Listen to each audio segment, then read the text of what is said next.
President Biden just wrapping up his visit with Pope Francis at the Vatican. They spent about 75 minutes together. The meeting, a significant moment personally and professionally for Biden. He is only the second Catholic president ever elected. He's kicking off a whirlwind international tour, while here in the U.S., his domestic agenda is still being sorted out, to say the least. Our Allison Harris live at the White House with more. Allison.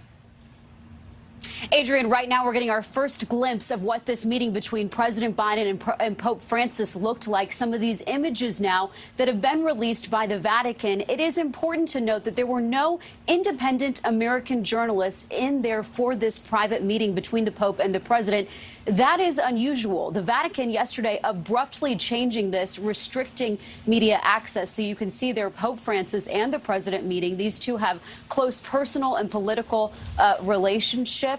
The two talking about COVID, talking about the climate crisis, talking about poverty and caring for the poor.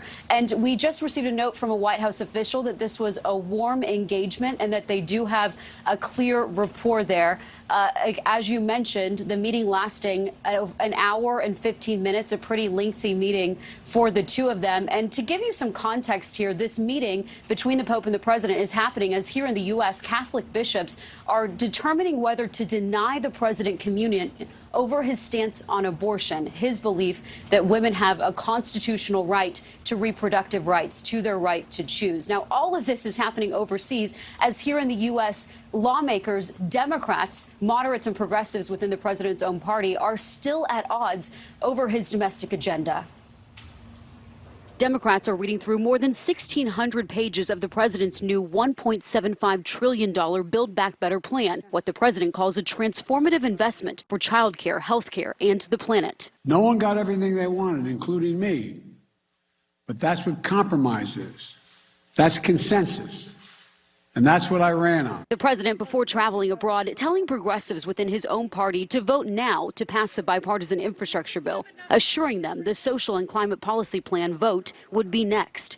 That vote did not happen Thursday. We're on a path to get this done. Progressives are standing their ground, saying they want the bills to be voted on in tandem. So many people, yes, no, doing the hokey pokey, 1 foot in, 1 foot out. So we need certainty that we're going to be able to deliver for working people. President Biden making the case that the prestige of the United States is on the line, especially as he meets with world leaders at the G20 in Rome, then goes to Glasgow for a world climate summit. The president wanting to show world leaders that America is setting the example. We risk losing our edge as a nation.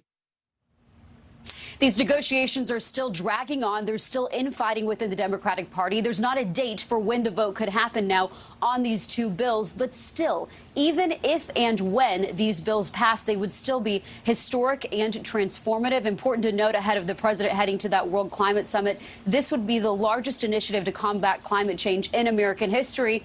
But still, it's very much not a done deal, Adrian. And I'm giving you so many cool points right now, Allison, for covering so many layers of this story, not just with the spending bills, but also with the president's meeting with the Pope. Obviously, he's had a complicated relationship with members of his own faith in the Catholic religion. Thank you so much, Allison. Thank you so much for watching. Make sure to click on the red subscribe button below so you can get more of NewsNation's fact-driven, unbiased coverage.